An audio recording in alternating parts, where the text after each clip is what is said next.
nang hindi kilala ni Jeon ang kanyang magulang.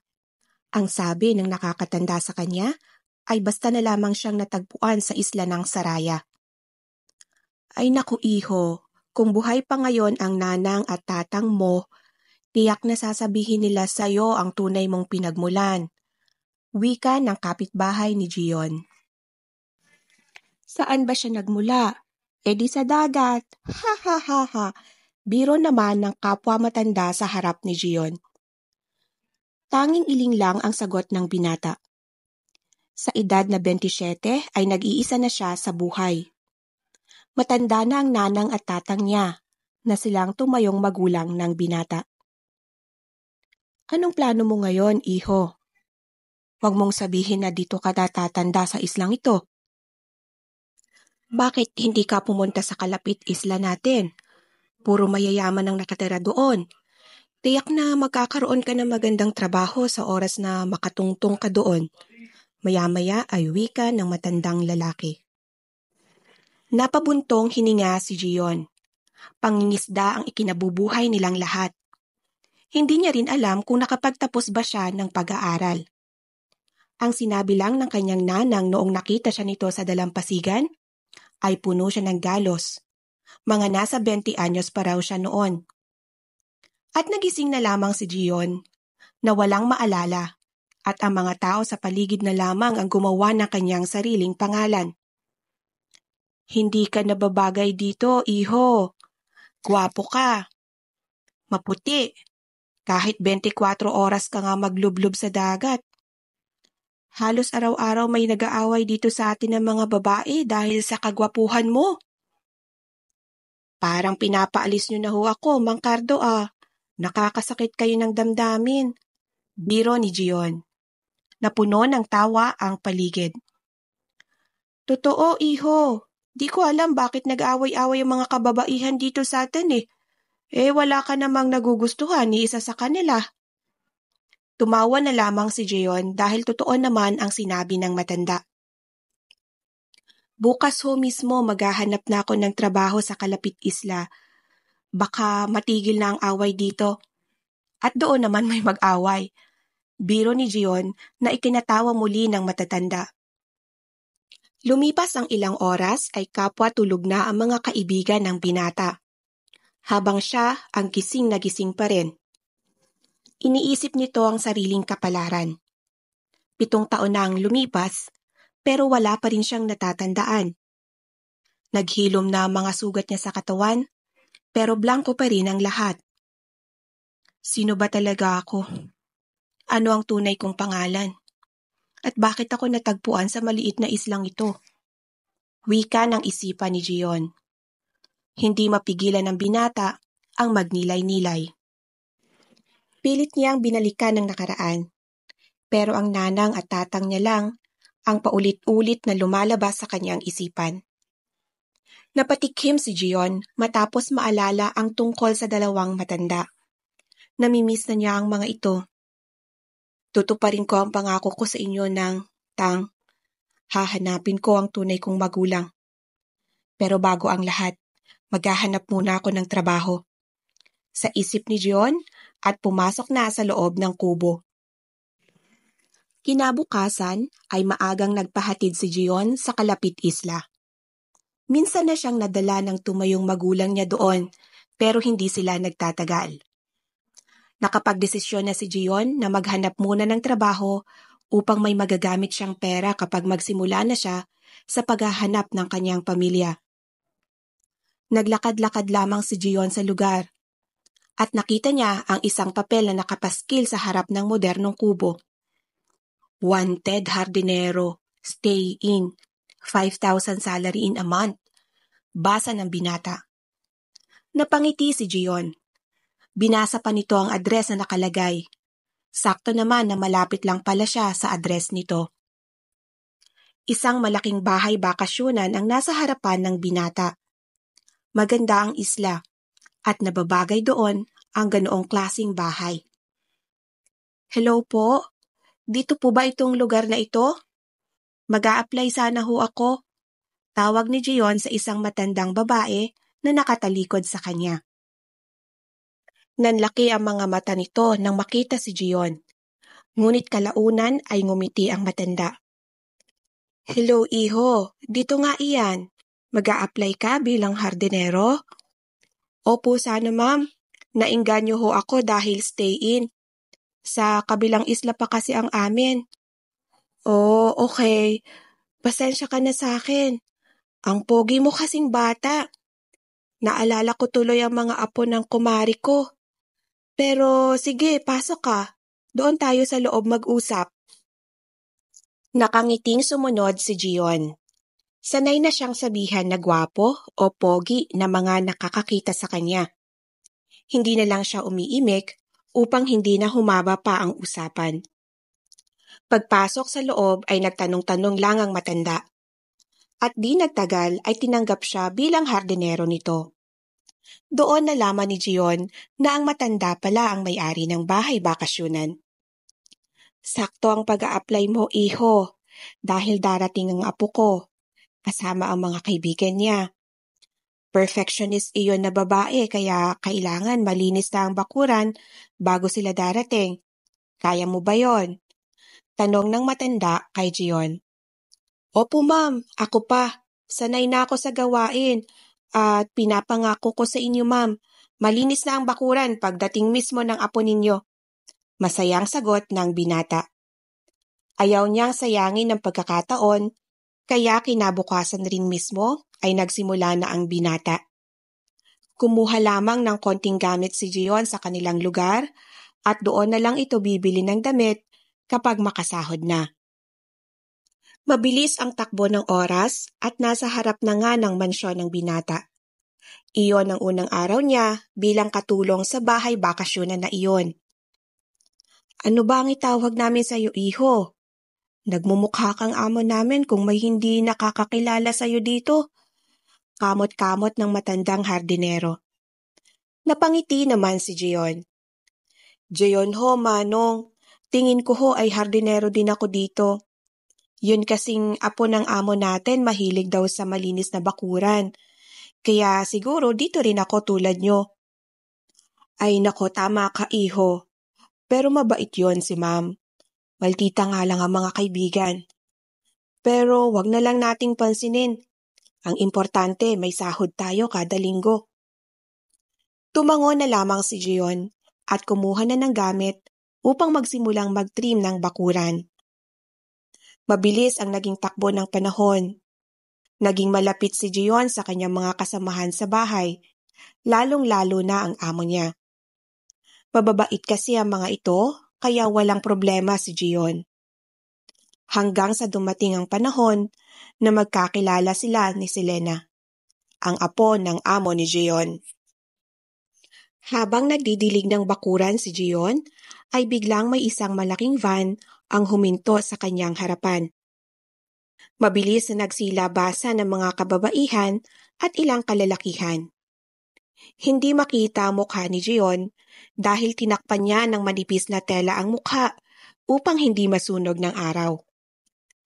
Nagtitilian ang mga kababaihan nang pumanaog ang mga ito.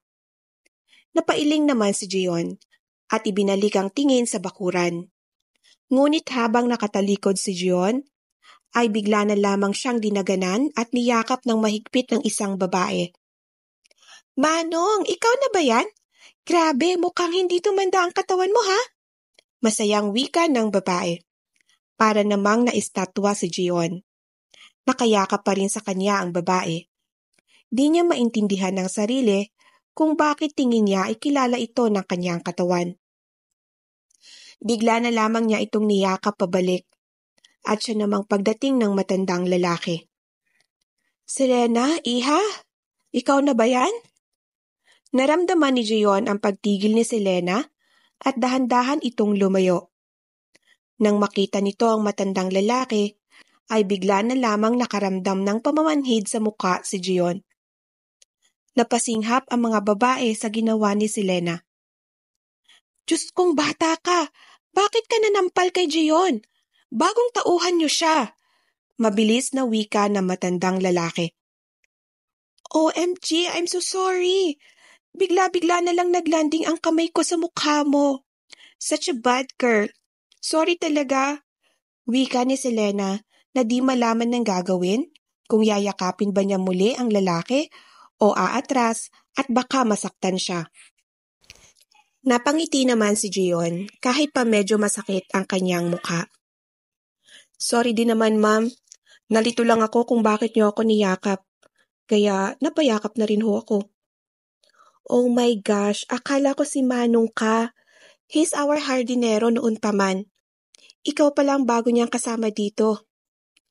Anyway, sorry talaga. I am Selena, by the way. Wika ni Selena, sabay lahad ng kanang kamay. Nakadama ng kasiyahan si Gion. Hindi niya kilala ang babae. Ngunit tingin niya ay may connection siya dito. Nilahad din ng binata ang kamay. At doon parehong naramdaman ng dalawa ang kuryente sa katawan. Mabilis na binawi ng dalaga ang kamay at sabay pa silang napatikim. Akyat na tayo guys. Sila Manong na ang bahala sa gamit natin. Wika ni Selena na hindi tumingin kay Gion. Agad naman nagtagpo ang kilay ng binata. Bakit nyo iaasa sa amin ang gamit nyo? May mga kamay naman kayo Hardinero kami dito, hindi katulong. Napatigil naman sa paglakad ang lahat. Mukhang napahiya si Selena dahil biglang namula ang mukha nito. Ngumiti si Selena at lumapit kay Gion. I'm so sorry, Mr. Hardinero. Kung ayaw mong sundin ang gusto ko, ay walang problema. Alam mo kung bakit? Dahil tama ka, may mga kamay kami. Matamis na wika nito, sabay hablot ng maliit nitong bag. Ganon na rin ang ginawa ng iba. Napansin ni Gion na si Selena lamang ang walang pare sa grupo. Lihim naman itong ikinatuwa ng binata sa hindi alam na dahilan. Anong ginawa mo? Pinahiya mo ang apo ng amo natin, Gion. Maya-maya ay wika na matandang lalaki. Manong Esko, wag na kayo mag-alala. Hayaan niyo po at sa susunod ay hindi ko na siya ipapahiya. Ayaw ko lang kasi na iasa pa sa ibang tao ang gawain na kaya naman nila. Ngiting wika ni Gion. Umiling lang ang matanda at nagpaalam na may gagawin pa sa pool area. Nagpatuloy si Gion sa ginagawa. Hindi niya alam na nakatingin lamang si Selena sa kanya sa itaas ng bahay. He's cute! Napapitlag si Selena na magsalita ang isa sa kanyang mga kaibigan. Sino? Yung bagong hardinero? He's not cute, okay? And besides, I don't like him. Masyadong mapagmataas kahit ang totoo ay isa lamang dukha. Hey, don't say that, Selena. Nagiging mean ka na ata. Wala namang ginawa si Handsome sa'yo. Basta, I don't like him. Gwapo nga siya, strikto naman. Hindi na lang nakipagbangayan ng babae kay Selena. Kilala nito ang kaibigan. Galit ito sa ngayon, pero nagiging okay rin naman pagkatapos. Kinabukasan ay maagang nagising si Selena. Sakto namang nagtitrim na ng bakuran si Gion nang lumabas siya sa terrace. Hindi malaman ni Selena kung bakit bigla niya na lamang tinitigan ang bagong hardinero. Taga saan kaya siya? Ang gwapo niya naman para maging hardinero dito sa isla. Hindi ba siya nakapagtapos ng pag-aaral? He looks like Jenon. Sa isip ni Selena. Nakatitig pa rin ang dalaga sa binata nang bigla itong mag-angat ng tingin at kitang-kita siya na nakatitig dito. Namula ang mukha ni Selena nang biglang ngumiti ang binata. Continue cleaning. Nagpapahangin lang ako. Wika ni Selena at mabilis na tumalikod at pumasok sa kanyang kwarto. Pagpasok mismo sa loob ay dahan-dahan siyang napaupo dahil hiyang-hiya siya sa nangyari. Ano na lamang iisipin ng lalaking yun? Pero teka, ngumiti siya. Ibig sabihin di na siya galit? Wow, ang bilis Wika ni Selena at nagdesisyon ng maligo bago bumaba. Bigla kasi itong na-conscious sa sarili. At iyon ang hindi niya maintindihan. Mabilis na natapos si Selena sa pagliligo at saktong pagbaba niya ay ang pagpasok ni Gion. Good morning po, Ma'am Selena. Pasensya na kayo kung dito ako dumaan sa main door. Mas mabilis ko kasi itong mai-deliver dito sa sala. Wika ng binata at ipinakita ang mga preskong bulaklak na sa bakuran mismo ng bahay nakatanim. Biglang may malakas na tambol sa puso ni Selena. Diyan mo na lang ilagay sa vase. I mean, akin na lang at lalagyan ko rin sa kusina. Sagot ni Selena kay Jeon. Nakangiting inabot ni Jeon ang bulaklak. Ang hindi nila alam ay nasa sulok lang pala ang mga kaibigan ni Selena at lihim silang kinuna ng litrato. Salamat dito ha. Ganito ang ginagawa sa akin ng daddy ko noon. Pero naging busy siya sa work na hanggang ngayon ay hindi matapos-tapos. Wika ni Selena, sabay ngiti kay Jeon. Walang anuman, Ma'am Selena. Huwag kayong mag-alala at araw-araw na akong mamimitas ng bulaklak para maalala mo palagi ang daddy mo. Wow, gagawin mo yun? Napaka-thoughtful mo pala. Nagtawanan na lamang ang dalawa. Hindi na nila napag-usapan ang una nilang engkwentro. Ayaw na din itong buksan ng dalaga. Nagtampisaw lamang buong maghapon ng tropa, habang si Jeon naman ay buong maghapong nakabilad sa araw dahil malapad ang damuhan na kailangang linisan. Hanggang sa lumipas ang isang linggo at nagpaalam na mga kaibigan ni Selena na uuwi na sa syudad. Hindi nakadama ng lungkot ang dalaga dahil alam niyang hindi siya malulungkot kapag nasa paligid si Jeon. Araw-araw siyang binigyan ng bulaklak ni Jeon at minsan din ay sinamahan siyang mamasyal sa isla. Uy girl, umayos ka kay Jeon. Mukhang ikaw yata ang manliligaw sa magandang hardinero na yan. You can keep your eyes on him. Pansin mo ba yon? Wika ng kaibigan ni Selena. Namula naman ang mukha ng dalaga. Masisisi niyo ba ako? He's so good to me. At ang bait pa. Nakikita ko sa kanya si Jenon. Yung Jenon na nagpapasaya sa akin dati. He is not Jenon, Selena. Matagal nang wala si Jenon. Yes, gwapo siya. But look at him. He's a rugged handsome. While Jenon is a sweet boy. It's been 10 years, Selena. Move on. Ngumiti na lang ang dalaga. Ayaw niyang mapahaba ang usapan. Ilang pilit na ba ang ginawa ng kanyang mga kaibigan upang kalimutan ang kababata niya? Napabuntong hininga na lamang si Selena, sabay tingin kay Jeon na nagdidilig ng halaman. Nagpaalam ng muli ang mga kaibigan ng dalaga. Nasa dalampasigan si Selena nang matagpuan ni Jeon. Napangiti ang binata nang makita ang babae. Sa loob ng ilang araw ay napalapit na siya dito. Kumuha siya ng buko at dinala ito palapit kay Selena. Ito, inumin mo. Namimiss mo na ba ang mga kaibigan mo? Tanong ni Jeon. Napangiti naman ng dalaga nang marinig ang boses ng binata. Sabay tingin dito. Hindi naman, araw-araw ko naman silang nakakasama sa city. I just felt calm here. Hindi tulad sa syudad. Nalulungkot lang ako. Bakit? Akala ko ba sa mga mayayaman ay hindi nalulungkot? Lalo na marami silang pera. At tiyak na hindi sila nagugutom. Akala mo lang yon. May mga battles din kami na hindi namin pinapaalam sa lahat. Malungkot na wika ni Selena. May namimiss ka?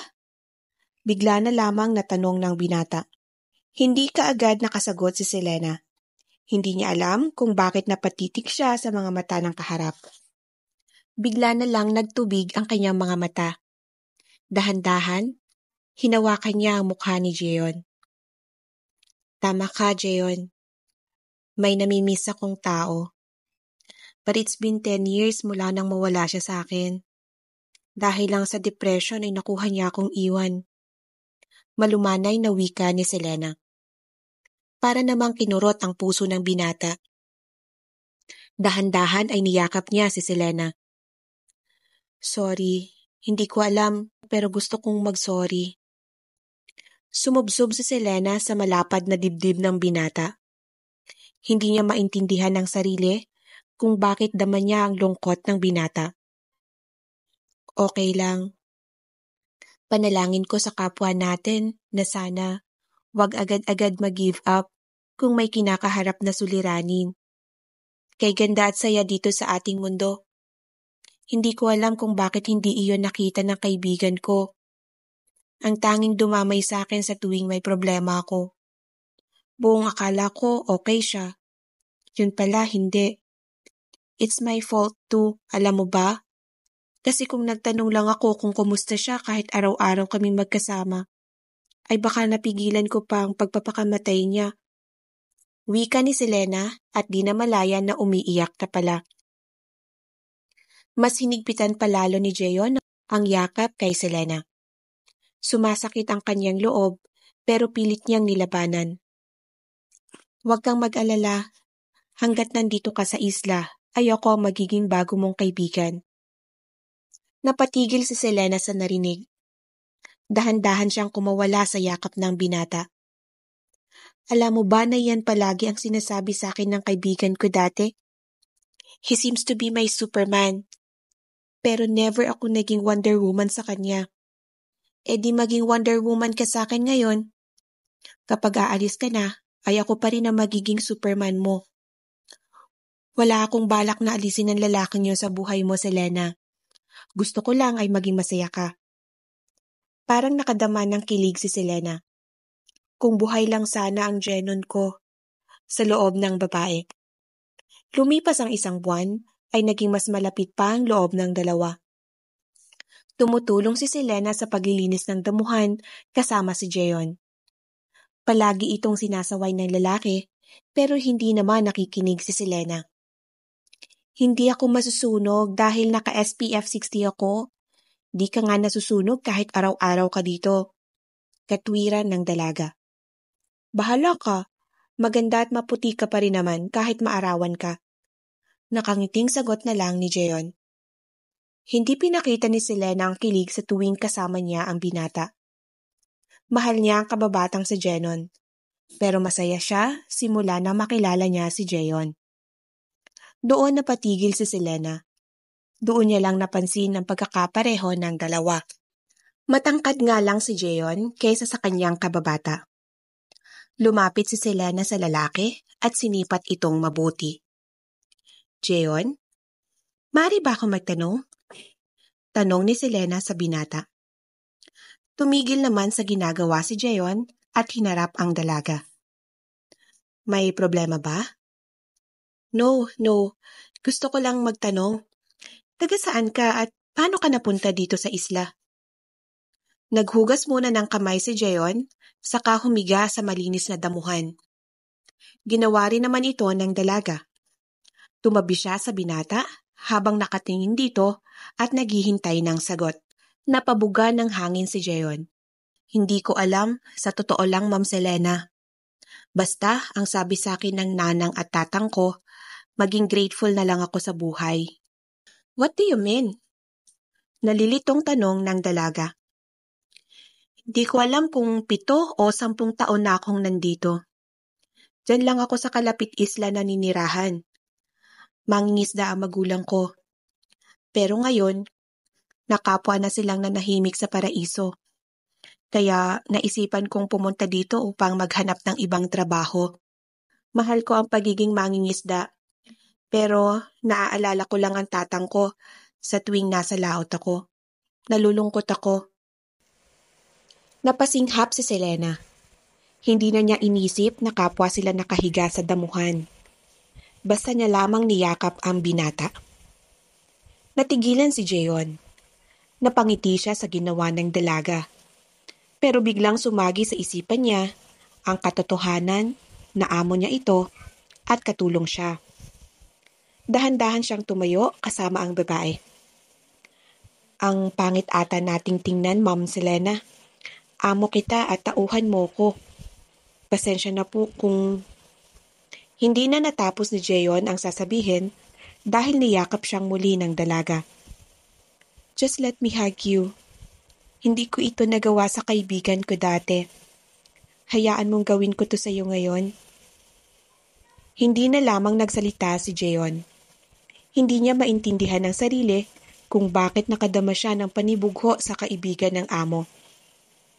Mahal mo yon, no? Maya-maya ay tanong ng binata. Napatigil sandali si Selena at napangiti ng mapait. Iyon ang problema. Hindi ko nasabi sa kanya noon na mahal ko siya. Hindi ko naman kasi alam na magpapatiwakal siya sa dagat noong gabing idinaos namin ang kaarawan niya. He's just 23 years old. Nasa barko kami noon. Barko nila actually. Akala ng lahat masaya siya. Nalingat lang ako sandali. Ganun na ang nangyari. May note siya sa room niya na nagsasabing hindi na niya kayang mabuhay sa mundong to. He has a broken family. May iba na ang dad niya at ang mom niya at the same time. Nakadama ng pait ang lalamunan ni Jeon. So, mahal mo siya. Mahinang wika niya at hindi mapagkaila ang pagseselos. Teka nga, nagsiselos ka ba? Tawang tanong ni Selena. Kung sasabihin ko sa iyong oo, maniniwala ka? Walang paligoy-ligoy na sagot ng binata.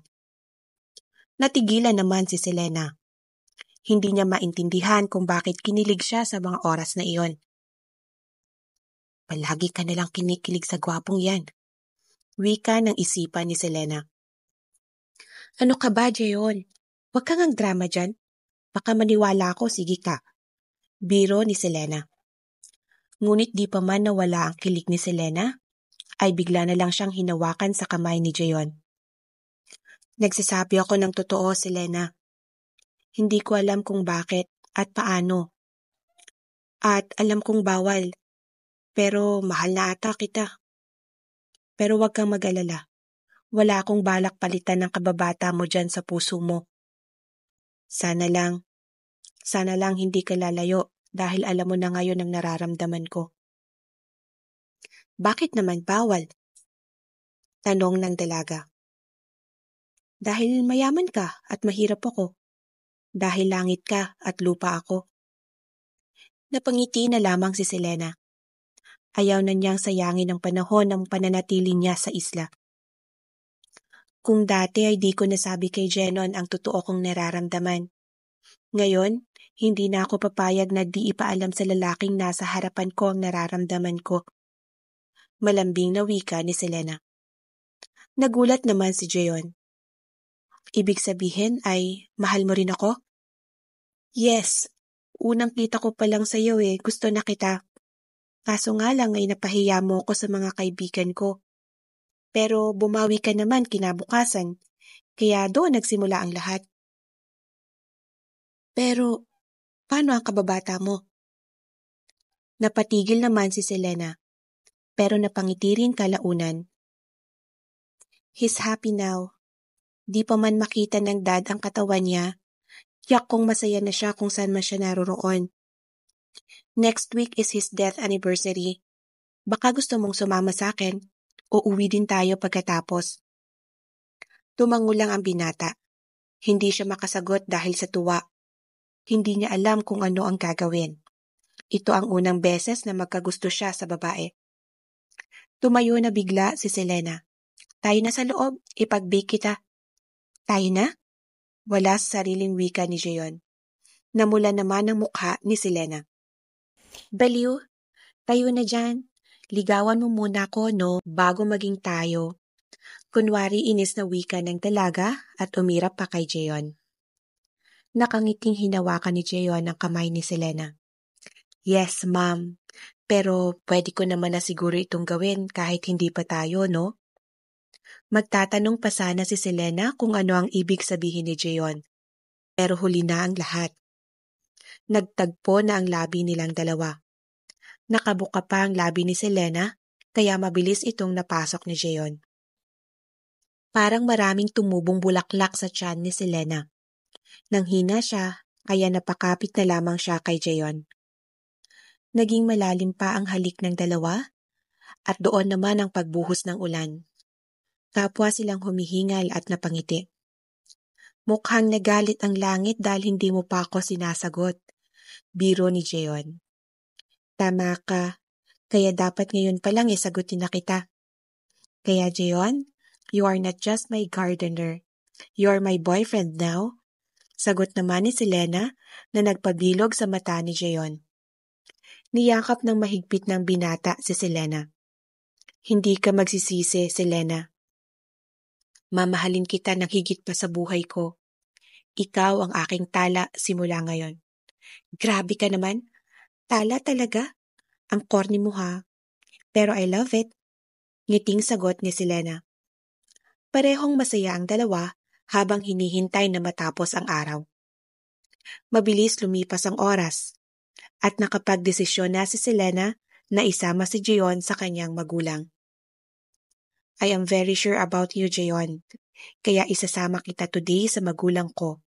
No worries dahil uuwi pa rin naman tayo dito. Totoo? Masaya akong malaman yan, Selena.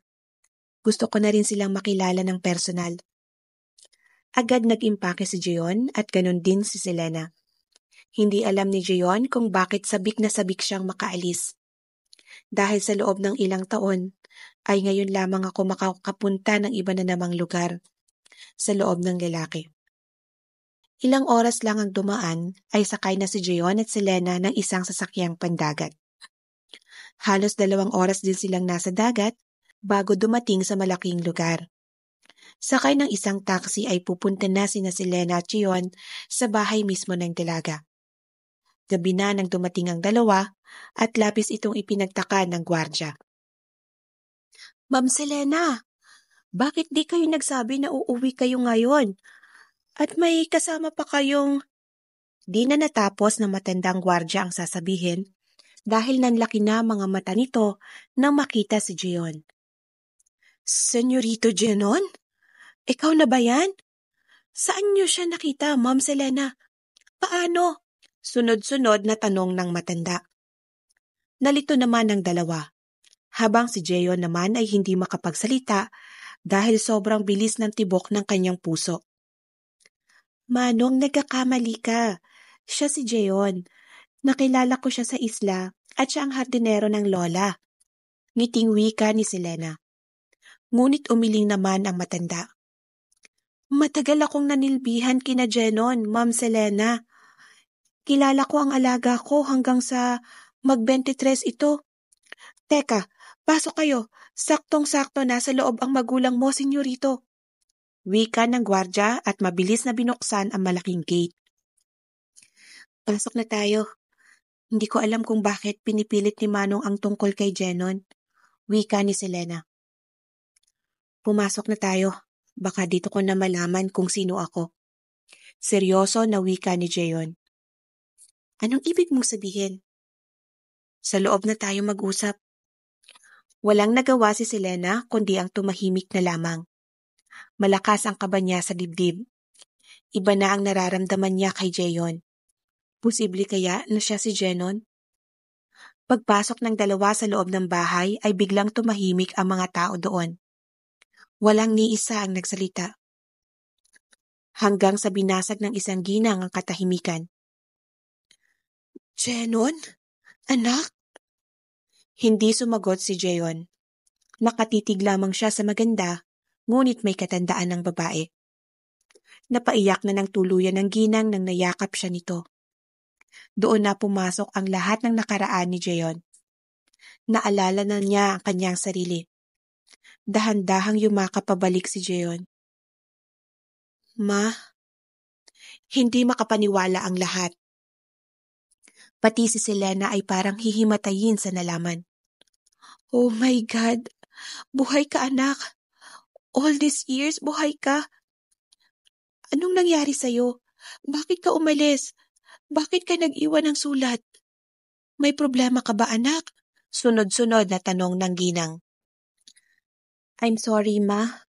Bata pa ako nun. Hindi ko alam kung paano maging masaya. Nasa akin na lahat, Ma. Hindi ko alam na lalamunin pala ako ng depresyon kaya ako nagawa yun. Oh my God! Anak, huwag mo na iyong gagawin ulit. All this time hinanap ka ng daddy ni Selena. Bakit hindi ka umuwi? Mama, nagka-amnesia ako. Hindi ko makilala ang sarili ko. Ang tanging suot ko lang nang makarating sa isla ay ang jacket ko na may tatak na JN. Kaya pinangalanan nila akong Jeon. Ang bait ng Diyos. Paano mo siya nakita, Selena? Iha. Maya-maya ay napapunta na kay Selena ang mata ng lahat. I didn't know na siya pala ang kababata ko, tita. Although naisip ko na yan the first time I saw him, he changed a lot. Mahinang wika ni Selena na pilit iniintindi ang sitwasyon. Napangiti naman si Jeon. I guess, kilala tayo ng ating mga puso, sweetheart.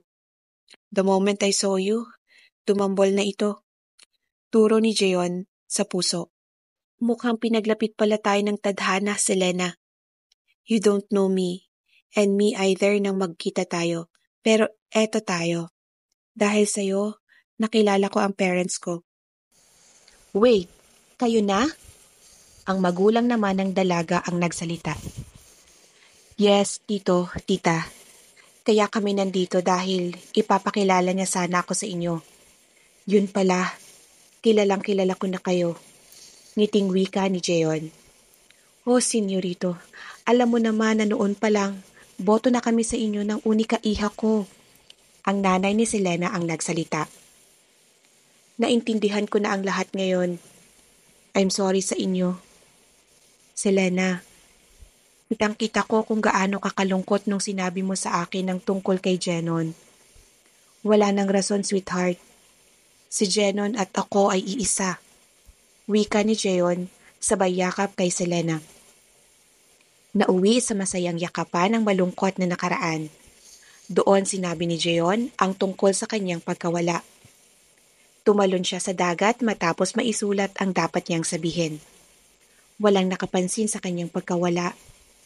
At hindi niya nakayanan ang laki ng alon, kaya nakatulog siya matapos makainom ng maraming tubig at mawala ng ulirat. Inisip ni Jeon na baka may isang bagay na dumapo sa ulo niya, kaya siya nakalimot. Wala siyang pinagsisisihan sa nangyari. Lihim lamang siyang nanghingi ng kapatawaran sa taas sa balak niyang pagkitil ng kanyang buhay. Nasa veranda si Jeon kasama si Selena sa oras na iyon. Nagkaroon ng malaking handaan sa loob ng bahay ni Selena. Dahil sa pagbabalik na nag-iisang anak ng pinakamayaman sa kanilang bayan. Nakaplano na rin sa susunod na araw ang pamamanhika ni Jeon kasama ang mga magulang niya. Hindi pa rin ako makapaniwala, Jeon. Ang Jenon na kababata ko, na lalaking mahal ko at nakakausap ko na pala. Wika ni Selena habang nakayakap sa binata. Ako rin, sweetheart. Nagsiselos pa ako kay Jenon. Ako pala yun. Huwag ka na ulit gumawa ng ikakasama mo, Jenon. Hindi ko nakakayanin kapag mawala ka pa sa akin ulit. Mahal kita. Ngayong matanda na ako, Selena. Hindi na ako gagawa ng ikakasama natin. Lalo na ngayong nalaman kong mahal mo rin ako. Akala ko noon, ako lang nagmamahal sa'yo. Ano ka? Bata pa lang tayo, mahal na kita. Selos na selos nga ako sa mga magagandang babae na panay papansin sa'yo. Irap ni Selena. Tumawa lamang si Jeon. Pakakasalan kita sa lalong madaling panahon para hindi ka na magsiselos at nang matahimik na rin ang buhay ko. Lumipas ang ilang araw ay tapos nang mamanhikan si Jenon kay Selena. 1 buwan lang ang nakalipas ay ikinasal na ang dalawa. Wala nang mahihiling si Jenon. Masaya siyang kasama ang pamilya na sabik sa kanya. Lalo na ang kababata na noon pa man ay mahal na niya. Binalikan ng pamilya ang maliit na isla kung saan natagpuan ang kanilang anak na si Jenon. Nakadama naman ng lungkot si Jenon dahil hindi man lang niya nabigyan ng material na bagay ang 2 matanda na kumupkop sa kanya. Walang kuryente sa isla kaya ginawa nila ito ng paraan para mas maliwanag ang kabahayan. Marami pang binigay na material na bagay ang pamilya ni Jenon sa mga taga-isla. Walang sawang nagpapasalamat ang mag-asawa sa mga tao doon. Hindi nagtagal ay bumalik na sa dati ang kutis ni Jenon. Naging mas gwapo at macho ang binata sa mata ng kanyang asawang si Selena. Paulit-ulit lamang pinaaalalahanan ni Selena ang asawa na wag maglilihim kung may pinagdadaan ng depresyon. Dahil para kay Selena, hindi lamang siya asawa ng mayamang si Jenon. Siya pa rin ang kababata nito at tanging kaibigan sa ilang taon. At dito po nagtatapos ang isa na namang magandang kwento ng pag-ibig. This is Rian. Thank you for listening.